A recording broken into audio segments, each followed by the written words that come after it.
1983 সাল মঠবাড়িয়ার KM Latif institution. সেখান থেকেই শুরু হলো এক তরুণের আদর্শিক পথচলা, নাম KM হুমায়ুন কবির। ছাত্রদলের সভাপতি হিসাবে তিনি হয়ে ওঠেন এক প্রজন্মের অনুপ্রেরণা, একটি নাম যা আজও উচ্চারণে জাগায় সংগ্রামের গল্প। 1996-2001 স্বৈরাচারী সরকারের বিরুদ্ধে যখন আন্দোলন বেগবান, তখনও তিনি ছিলেন মাঠের নেতা, একজন সত্যিকারের কর্মীবান্ধব মানুষ, যিনি মানুষের পাশে থেকেছেন হামলা মামলার ভয় না পেয়ে। 2011 সালের মঠবাড়িয়া পৌরসভা নির্বাচন, জনগণ তাঁকেই ভোটে বেছে নিয়েছিল, কিন্তু কারসাজির মাধ্যমে 56 ভোটে পরাজিত দেখানো হয়।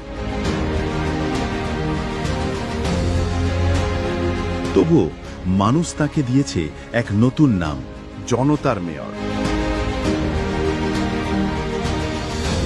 গত 17 বছর ফ্যাসিবাদী সরকারের দমন নিপীড়নের মধ্যেও তিনি থেকেছেন অটল।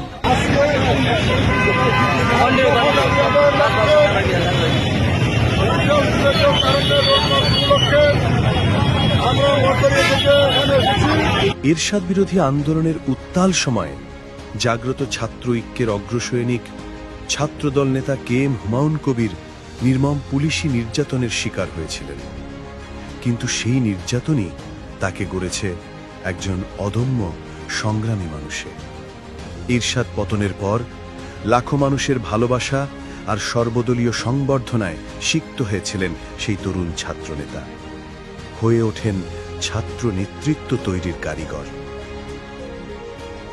আজকের বাংলাদেশ জাতীয় দল বিএনপির ভারপ্রাপ্ত চেয়ারম্যান, বাংলাদেশের প্রধানমন্ত্রী জনাব তারেক রহমানের নির্দেশনায় তার ঘোষিত কর্মসূচির অংশ হিসেবে আগামী 5 বছরে বাংলাদেশে 5টি বৃক্ষরোপণের তিনি যে কর্মসূচি ঘোষণা করেছেন, তার অংশীদার হওয়ার জন্য মঠবাড়িয়ার কৃষি সন্তান পিরোজপুর জেলা বিএনপির সংগ্রামী সদস্য, আমাদের অন্যতম নেতা শিল্পপতি জনাব গাজী ওয়াহিদুজ্জামান জাকির সাহেব। গাছ আমাদের অত্যন্ত প্রিয় বন্ধু। আমরা যে নিঃশ্বাস নেই, আমরা যে বেঁচে থাকি, বেঁচে থাকতে গাছ সহায়তা করে। এবং আমরা যখন ছোটবেলায় যে বক্তব্যের মধ্যে দিয়ে আমরা এই জিয়াউর প্রতি তার ভক্ত হই বা তার একজন অনুগামী হিসেবে এই রাজনীতির মধ্যে প্রবেশ করি, সেটি প্রথম আমার কানে ভাসছিল রেডিওর হিসেবে, রাস্তার দুধারে গাছ লাগান, ফলবান বৃক্ষ লাগান, আপনি না পারেন পথচারী ওই গাছের নিচে বসে না পারেন। তো সেই জিয়াউর রহমানের কর্মসূচি অব্যাহত আছে। ডজন খানেক মিথ্যা মামলা, 3 বার কারাভোগ, তবুও থামেন না, কারণ তার রাজনীতি মানুষের অধিকারের জন্য।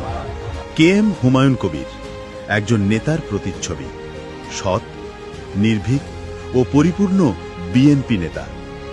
প্রাণের আপসহীন নেত্রী গণতন্ত্রের মায়ের মুক্তির মিছিল থেকে তুলে নিয়ে পুলিশের নির্মম নির্যাতনে রক্তাক্ত হয়েও জেলে গিয়েছিলেন হুমায়ুন কবির। ছাত্রদল থেকে উঠে আসা এই মানুষটি বিতর্কের ঊর্ধ্বে, নেতৃত্বে আছে সততা, অভিজ্ঞতা ও দেশপ্রেমের গভীরতা।